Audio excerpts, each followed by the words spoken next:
Right now, HD 140,283 is still burning in our own backyard, and scientists at NASA, Harvard, and the ESA have no way to explain what they're seeing, because this star appears older than the universe itself, older than time, older than everything. And here's what nobody is telling you: if they're right, the story of creation has to start over. The star has a name most people have never heard: HD 140,283. But astronomers have been calling it something else for years: the Methuselah Star, named after the biblical figure said to have lived 969 years. Except this star's age makes that look like nothing. It sits in the constellation Libra, close enough that on a cosmic scale it is practically next door, about 190 light-years away. You could theoretically see it with a decent telescope. It is one of the most studied stars in the entire sky. And the more scientists look at it, the more uncomfortable the numbers get. HD 140,283 is a metal-poor subgiant, a star in the late stages of its life, burning through the last of what it has. Scientists know its mass. They know its temperature. They have measured its composition with extraordinary precision, and all of that data points to one staggering conclusion.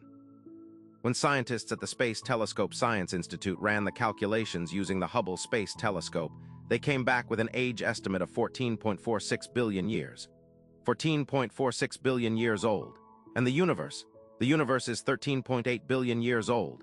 That is a gap of at least 600 million years, maybe more. This star, according to the data, was alive before the Big Bang, before space existed, before time itself began to tick. The moment that number appeared, it sent shockwaves through the astronomy community. Because a star cannot be older than the universe that produced it. That is not a quirk. That is not a rounding error. That is a direct head-on collision with the most fundamental rule of cosmology.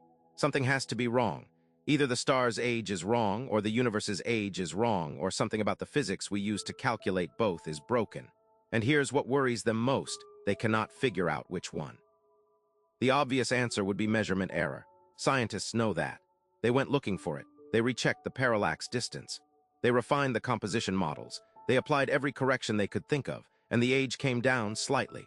The revised estimate puts HD 140,283 at around 13.9 to 14.3 billion years old, which still brushes right up against or outright overlaps with the age of the universe. Even with the most generous error bars, this star refuses to fit neatly inside the timeline it is supposed to live in. And that is the part the institutions are quietly struggling with, because this is not one bad measurement. This is a star that has been studied for decades by multiple independent teams using completely different methods, and they keep arriving at the same impossible answer. Here is where the story gets deeper and stranger.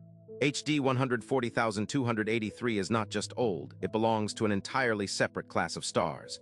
Population II, the first generation, the ones that formed when the universe was young and almost entirely made of hydrogen and helium. They are the ancestors of everything. No heavy metals, no iron, no carbon in any meaningful quantity. That is what makes HD 140,283 so extraordinary. Its composition is a perfect fossil record of the universe's earliest breath. It formed before stars had time to forge the heavier elements we find everywhere today. But here is the strange part: it shouldn't still be here at all. For a star this massive to keep burning, to still be fusing, standard stellar evolution says it should have burned itself out long ago. It should be a white dwarf by now. Cold, dead, gone. Instead, it is a subgiant, still shining, still active. And that forces a harder question. What if our models of stellar aging are missing something? What if the physics we use to calculate how fast a star burns through its fuel is slightly off, and that error compounds over 14 billion years into a gap wide enough to swallow the entire timeline of creation? That is not a comfortable thought, but that is exactly where the data points. If the stellar aging models are wrong, then every age estimate we have for the oldest stars in the universe is wrong. That means the timeline of the first galaxies is wrong. The moment the first light appeared after the Big Bang, wrong. The Hubble tension, the already unresolved conflict between two completely different measurements of how fast the universe is expanding, suddenly looks even more dangerous. Because it might not be a measurement problem at all. It might be a model problem. A gap in our understanding of physics itself, so fundamental it has been hiding inside every calculation we have ever made. HD 140,283 is still burning. Right now, tonight. It has been burning since before the universe, by our own reckoning, had any right to exist. And the institutions that built the models it breaks have no clean answer. They have refinements. They have error bars. They have revised estimates. but they do not have a resolution. So here is the question they won't answer on a press release. If a single star can shatter our timeline of the universe, what else are we getting wrong?